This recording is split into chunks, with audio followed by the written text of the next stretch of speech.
High guys, welcome back to my YouTube channel Sushant Sharmistha ব্লগে। তোমাদের সবাইকে ওয়েলকাম। তোমরা সব কেমন আছো বলো? তোমরা সব ভালো আছো? তোমরা ভালো থাকলে আমিও ভালো থাকি। তো দেখে নাও গাইস, আজকে আমি এই সাজে কেমন লাগছে অবশ্যই জানাবে। আর এটা পরে ভিডিও করেছিলাম, আর এটাও ছিল তার সাথে, এটাও তোমাদেরকে দেখিয়ে দিলাম। তো এটা এটা আমি শুধু ভিডিও করার জন্য নিয়েছি অনেক দিন আগে, মানে 1 বছর হয়ে গেল। তো নিয়েছি শুধু ভিডিও করার জন্য।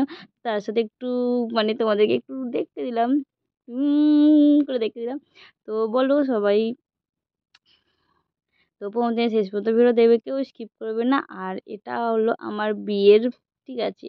আমার বিয়ে হয়েছে 13 বছর হয়ে গেছে তখনকার। এটা আমি এখনও রেখে দিয়েছি। আমার হাজব্যান্ডেরও আছে, আমারও আছে, দুজনকারই আছে, যেহেতু ডিয়ার আলমারির মধ্যে রাখা থাকে। তো যখনই আমরা ভিডিও করি তখন এটা বার করি বিয়ের সাজে। আর আমি মানে কলকাও গেছিলাম, এত গরম না পুরো উঠে গেছে, কলকা থাকেনি গো।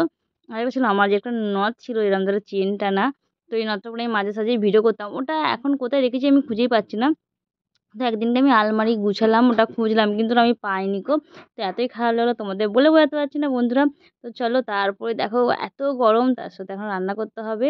তো এত রোদ্দুর, আর কি বলবো, এত রোদ্দুর, তার সাথে আমার সব কাজ হয়ে গেছে, জামা কাপড় কাচা হয়ে গেছে, শুকোতে দিয়ে দিয়েছি। আর তার মধ্যে আছে আজকে মেনু আছে চিকেন কষা, সেই জন্য আমি আলু আদা রসুন পুরো কেটে রেখে দিয়েছি। চলো এবার রান্না করতে যেতে হবে। তারপরে দেখো, এটা আমার ছোট্ট একটা শিলনোড়া, ঠিক আছে? শুধু আদা রসুন শুধু পেস্ট করার জন্য, আর কিছুই নয়। তারপরে মাংস তো নিয়ে চলে এসেছে, প্যাকেটে রাখা আছে। আমার হাজবেন্ড নিয়ে এসছে, তারপরে ধুতে নিয়ে যাবো, তার জন্য তোমাকে দেখিয়ে দিলাম। তো দেখো গাইস, খুলতেই পারছি না গো, এত এঁটে গেছে কি বলবো বন্ধুরা। যা করে টেনে হিজড়ে খুললাম। তো মাংসটা এখনো ধোয়া হয়নি, মাংসটা ধুতে হবে। তার সাথে দেখে নাও গাইস, আমাদের তো ডেচকি দিয়ে যেহেতু ভাত হয়, ভাত তো হয়েই গেছে। আর আমার আদা রসুনও মানে বাটা হয়ে গেছে, পেঁয়াজটা সাইডে ঝিনেছি, আর মাংসটা ঝিনে তারপরে দেখে নাও গাইস, আমি কড়াতে চাপিয়ে দিয়েছি, পেঁয়াজ ভাজছি। মাংসটা আমাদের এমনিতে ছোটো, আমরা তো যেহেতু মানে 3 জন থাকি, সেজন্য আমাদের ছোটো কড়াতেই রান্না করতে লাগে। এই কড়াতেও মানে মাংস হয়ে যায় ঠিকঠাক, 600-700 মাংস হয়ে যায়, 800 মাংস হয়ে যায়। 1 কেজিও মাংস কড়াতে ধরে যায়, চিকেন মানে কষা। তার মধ্যে আমি আদা রসুন দিয়ে দিয়েছি। দেওয়ার পর আদা রসুন এখনও দিইনি গো, দেবো, শুধু পেঁয়াজটা ভাজছি, তার মধ্যে আছে রসুনটা প্রথমে দিয়েছি, তারপর আদাটা দিয়ে দিলাম। আর নোড়াটা এমনই বাটা যাচ্ছে না, আমি তো মাঝে মাঝে মনে হচ্ছে যেন ছুঁড়ে ফেলে দিই নোড়াটাকে। তোমাদের বলছি যে ঠিক করে দাও, কিন্তু ঠিক করে দিচ্ছে না, যেহেতু মানে ছেনিও আছে, হাতুড়িও আছে, ঠিক করে দেওয়ার সময় হচ্ছে না। বাড়িতে দুজনকার কাছেই পাওয়া যায়, তো ওরা পারে ঠিক করে দেয়, তো করে দিই। তারপরে দেখো আমি এবার কষাচ্ছি, আর পুরো এই মাত্রে মশলা দিয়ে কষাচ্ছি, এখনও কিন্তু জল দিইনি কো। তো জল দিতে লাগবে না, কষালেই ওটার মধ্যে তেল ছেড়ে যায়। দেখে নাও গাইস কেমন লাগছে। তার মধ্যে আমি চিকেনটা দিয়ে দিয়েছি, চিকেনটা দিয়ে এবার কষবো। আর এই দিলাম চিকেনটা। তো পাশে থাকো, সাথে থাকো, পুরো ব্লগ জুড়ে থাকো।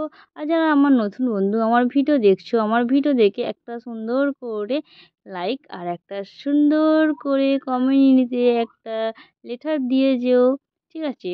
তো ভিডিওটা কেমন হয়েছে অবশ্যই বলবে, প্রথম থেকে শেষ পর্যন্ত দেখবে। আর যারা পুরাতন তারাও আমার ভিডিওটা দেখবে। আর আমার দিদি ভাইদেরকে অনেক অনেক ভালোবাসা, আর ভাইদেরকেও অনেক অনেক ভালোবাসা আমার সাথে থাকার জন্য, আর আমার বড় ভিডিও দেখার জন্য। আর দেখে নাও গাইস, চিকেন থেকে পুরো তেল ছেড়ে দিয়েছে, যেহেতু কষাই হবে। মানে আলু দেবো 2-3টে, বেশি আলু দেবো না গো। আর শুধু চিকেন কষা হবে, ঝোল করি না গো, ঝোল ভালো লাগে না খেতে। কেউ কেউ আছে মানে চিকেনের ঝোল করে, আমার তো বেশ মানে এরম ধারা চচ্চড়ি মতনটাই খেতে ভালো লাগে, যে গ্রেভিটা থাকবে, সেই গ্রেভিটা দিয়েই তো ভাত খাওয়া হয়ে যাবে। আর তার তার থেকে কষা চিকেনটাও একটু বেশি ভালো লাগে। মানে কষতে কষতে যে চিকেনটা মানে তোলা হবে, সেই চিকেনটা কিন্তু সবাইকার খেতে ভালো লাগে। কেন বলো? তার মধ্যে তেল ঝাল মশলা নুন ঠিকঠাক থাকে, বেশ ভালো লাগে। কিন্তু চিকেনটা যখন আলু দিয়ে দাও না, তখন চিকেনটার মানে টেস্টটা অন্যরকম হয়ে যায়, সেজন্য ভালো লাগবে না। দেখলাম খেতে কিন্তু খুব সুন্দর হয়েছিল। তারপরে প্রচুর গরম, আর কি বলবো, তো চিকেন রান্না করে আমি এবার ঘরে এসেছি, এত গরম। এবার ছেলেকে পড়তে দিতে যেতে হবে, যেহেতু এখন 10টা বেজে গেছে, ছেলে খাওয়া হয়ে গেছে। তো ছেলেকে নিয়ে পড়াতে দিতে হবে, মানে ছেলে তো পড়তে যায়, ছেলে ব্যাগটা নেয় না গো, শুধু আমাকেই নিতে হয় কাঁধে। তো আমি আবার কাঁধে ব্যাগটা নিয়ে নিলাম। আর এটা ভিডিওটা হচ্ছে সানডেতে ভিডিওটা করেছি, ঠিক আছে? তো সানডে যেহেতু আমার ছেলে 10টার সময় মানে 8:45 10টায় উঠেছে, আর মানে বকে ঝোঁকে তারপরে আমার ছেলে চলে এসেছে, আমার কাজ হয়ে গেছে, আমি গোপালকে সেবা দিয়ে দিয়েছি। আর তার সাথেও আমি একটু তিলক মানে তিলক সেবাও দিয়েছি, দেখো কেমন লাগছে। আমাদের আমাদের তো দিতে হয় তিলক সেবা, কিন্তু দেওয়া হয় খুব কম দিই। আর আমার ছেলে আছে, ও দিয়েছে। ও তো এবার শুয়ে আছে, যেহেতু চলে এসছে পড়ে টরে, ১টার মধ্যে চলে এসছে, ১০টার সময় গেছিলো চলে এসছে। তারপরে রোদ্দুরটা দেখো কেমন লাগছে, পুরো কী বলবো, মানে বাইরের দিকে তাকানোই যাচ্ছে না, এত রোদ এত রোদ, তোমাদেরকে বলে বোঝাতে পারবো না গো। তো এখনও খাওয়া দাওয়া হয়নি। আম মানে আর এই যে শাড়ি পাঞ্জাবিগুলো মানে ভিডিও যে করেছিলাম সেগুলো রাখা আছে, এখনও গুছানোও হয়নি গো। এবার গুছিয়ে নেবো, মানে বিকেলের মধ্যে গুছিয়ে আলমারিতে ভরে ফেলবো। তারপরে তো আবার ভিডিও করতে হবে। তো তারপরে দেখে নাও সন্ধে হয়ে গেছে। এবার আমি হাঁটতে যাবো, যেহেতু আজকে সানডের বাজার, সানডে হাটেতে আমরা তো প্রায়ই যাই, তোমরা তো অবশ্যই জানো। হ্যাঁ, তো সন্ধে হয়ে গেছে আর আমার ড্রেসটাও দেখে নাও, আমি এই ড্রেসটাই পরে নিয়েছি, বেশি কিছু পরিনি কো, মানে যেহেতু যাচ্ছি। আর দেখো আমি হাটে চলে এসেছি, আর এইখানে দেখো জামাগুলো খুব সুন্দর লাগছে। আর কিন্তু আমি জামা নিইনি কো, যেই দাদাভাইয়ের থেকে জামা নিই সে কিন্তু আসেনি। আর এখন তো অনেক সন্ধে হয়ে গেছে, 8টা বেজে গেছে। আর 8টার সময় দেখো, যেহেতু আমাদের ডিলি রোডের মধ্যে হাট বসে, তো হাটে প্রচণ্ড ভিড় হয়েছিল, কিন্তু জিনিসপত্র মানে খুব কম এসছে, মানে দোকানদানি জিনিসপত্র, মানে দোকানদানি জিনিসপত্র খুব কম এসছে, এগুলো জামদানি শাড়ি। আর এখানে অনেক কিছুই মানে বাজারে অনেক কিছুই বিক্রি হয়। তো জুতো বিক্রি হয়, জামা বিক্রি হয়, মানে শাড়ি, নাইটি যা যাবতীয় জিনিস, খাবার জিনিস, মানে চাউমিন, এগরোল, পকোড়া, মোমো যা নেবে সবই বিক্রি হয়। তো তারপরে আমরা ঘুরছি, আর এখানে প্যান্টও বিক্রি হয় ছেলেদের, প্রচণ্ড ভিড় হয় কিন্তু ভিড়ের মধ্যে তাহলেও আমি একটু ভিডিও করেছি তোমাদেরকে দেখানোর জন্য, তোমাদের সাথে শেয়ার করার জন্য। আর সানডে মানেই তো হাট, তো আমরা সানডে প্রত্যেক দিন কিন্তু যাই, হাটে যাই, আমাদের ভালো লাগে যেতে। আর ছেলেগুলোকে একটু নিয়ে ঘুরতে যাই। তারপর আমার ছেলের জন্য নিয়ে এসেছি মালপোয়া, আর নিয়ে এসেছি জিলিপি, দেখে নাও গাইস, ও তো খেয়ে নিয়েছে একটা।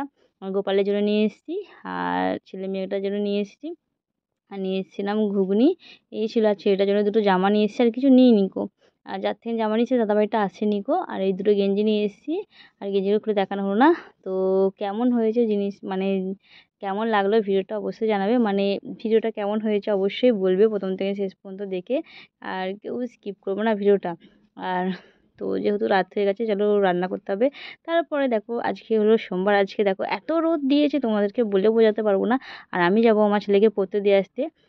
তো দেখো, মানে আমাদের মতন এরকম মানে দুয়ার আর উঠোন এক কাছাকাছি, এত রোদ্দুর যে বাইরে বেরোনো যায় না, সবসময় কভার দিয়ে রাখা হয়। তো ভিডিওটা কেমন হচ্ছে বলে, ভিডিওটা বেশি দূর বানানো এখানেই শেষ করো। ভালো লাগলে লাইক কমেন্ট শেয়ার করে ভালো থাকবে বন্ধুরা। চলো, যেহেতু ভিডিওটা একটুখানি বড় বয়স করবো, তার জন্য সবাইকে গুড ইভিনিং। আর সবাই ভালো থেকো, সুস্থ থেকো, টাটা বাই। আর এখন তো আমার চানও হয়ে গেছে, দুপুরবেলা রোদ্দুরটা দেখে নাও গাইস, কি বলবো, আজকে হলো সোমবার। তো চলো টাটা বাই বন্ধুরা।